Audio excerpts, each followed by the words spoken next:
Eee, kalau di sini, Bang Hensat, ibaratnya membenarkan julu saya bahwa benar ada kegamangan dari partai politik dalam mencalonkan cagup untuk Jakarta. Sekarang saya ke Bang Daniel Johan, PKB. Apakah hingga dengan saat ini kita masih istiqomah, nggak ada gambang-gambang? Karena informasinya ada kemungkinan juga bisa dijegal ini, Pak Anies Baswedan untuk maju untuk Pilkada Jakarta. Bang Daniel Johan.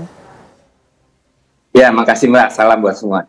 Yang sejauh yang saya paham sih nggak ada persoalan kegamangan, tetapi memang ini persoalan proses tahapan. Bukan hanya di DKI, tetapi di seluruh daerah, baik tingkat kabupaten kota maupun tingkat provinsi. Jadi kita memang mendorong seluruh DPC-DPW itu membuka pendaftaran, terbuka untuk semua kekuatan, terbuka untuk semua calon.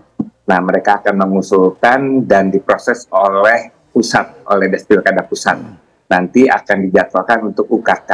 Nah, begitupun dengan DKI ya. Jadi kemarin kita dengar hasil raker dari DKI sudah mengusulkan seluruhnya, bahkan mereka menggunakan istilah calon tunggal ya. Memang yang diusulkan hanya satu sesuai dengan aspirasi yang ada, bahwa mereka mendorong menginginkan kembali Pak Anies Baswedan untuk maju sebagai calon gubernur di DKJ untuk kedua kalinya. Nah, sekarang ini tentu masukan aspirasi tersebut akan diterima dengan baik, diproses oleh DPP, dan kita akan menjadwalkan UKK. Nanti kalau sudah ada jadwal tentu akan disampaikan ke calon masing-masing, termasuk kepada Pak Anies.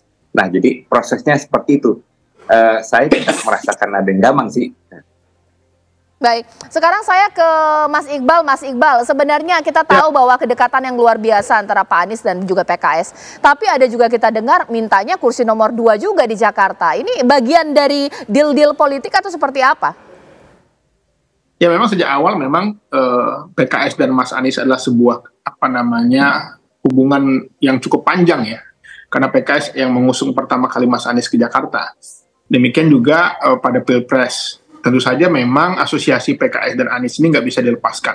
Tapi pada kali ini juga seandainya kami mendukung Mas Anies, kami memiliki syarat, yaitu sebagai pemenang pemilu, sebagai ketua DPRD-nya dari PKS, kami ingin pula berlayar pula wakilnya dari PKS.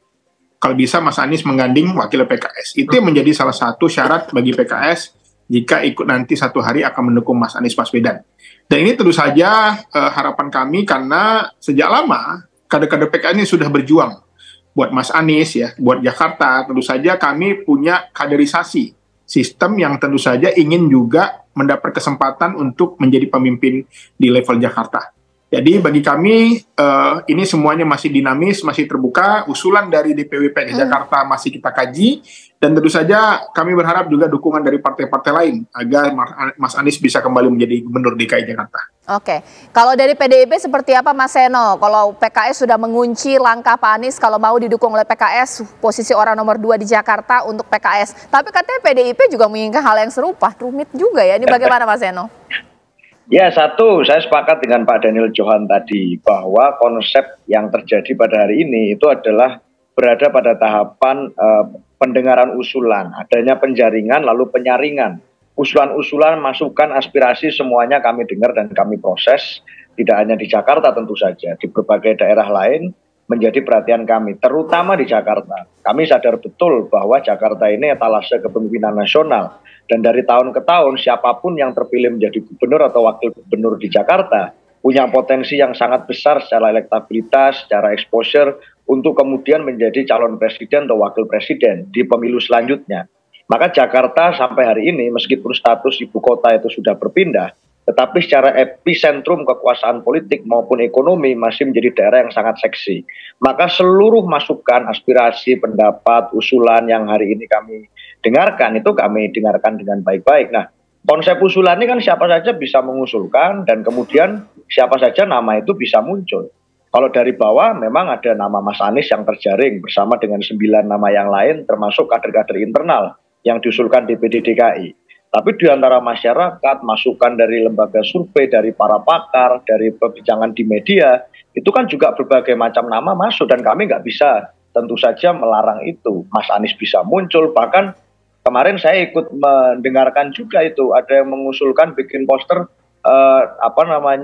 Bambang Pamungkas dan Henry Satrio. Nah, nama-nama semacam ini kan hari ini inilah indahnya demokrasi, Mbak Caca. Semuanya bisa muncul dan bisa kami pertimbangkan, tapi kenapa kami tidak mau tergesa-gesa? Kami menganggap pemilu ini sebagai sesuatu yang penting, sebagai bagian dari pertanggungjawaban partai kepada rakyat, maka tidak bisa diambil langkah-langkah yang terburu-buru hanya untuk memuluskan kemudian ambisi kelompok-kelompok tertentu, orang-orang tertentu, lalu kami kemudian didorong untuk melakukan langkah-langkah yang tergesa-gesa. Saya rasa PDI Perjuangan melakukan fit and proper test, mekanisme demokrasi, dan termasuk Mas Anies sendiri, saya rasa sangat memahami apa yang hari ini sedang kami lakukan dengan mekanisme partai yang berlangsung. Saya rasa itu, Pak Caca. Ya, nanti saat lagi saya akan tanya kepada Bang Hensat, sebenarnya kalau dari analisis Bang Hensat, di masa menunggu ini, apa sih yang terjadi?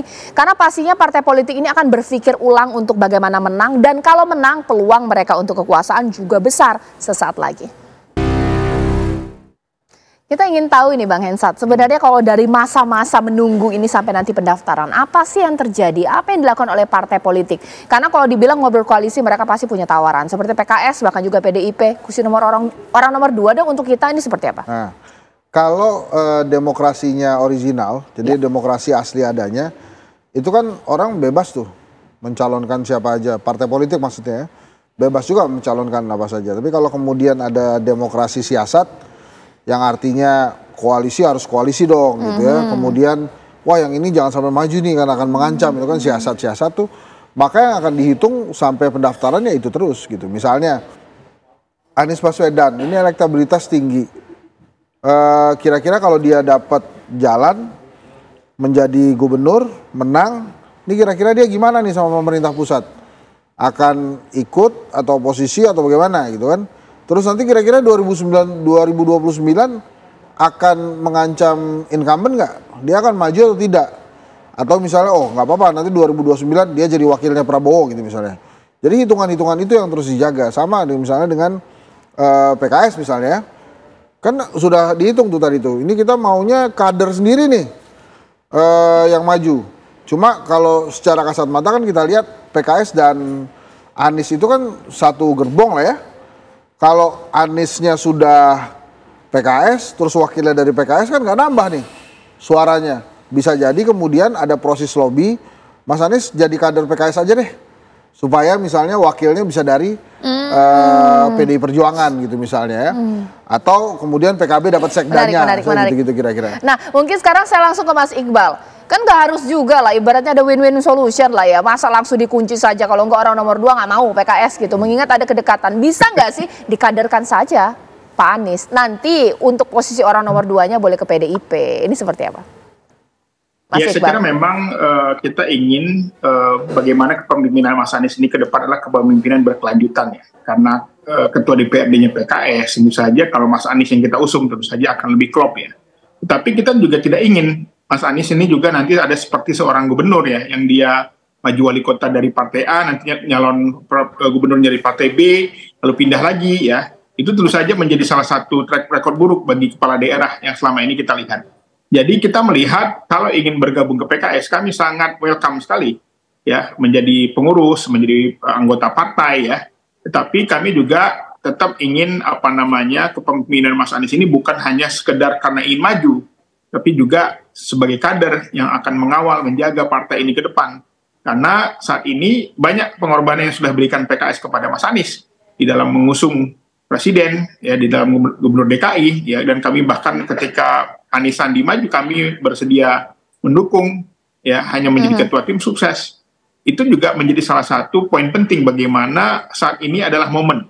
Dan kami meyakini kalau Mas Anies bergabung, menggandeng wakil PKS, justru kekuatan kadernya semakin solid, semakin kompak.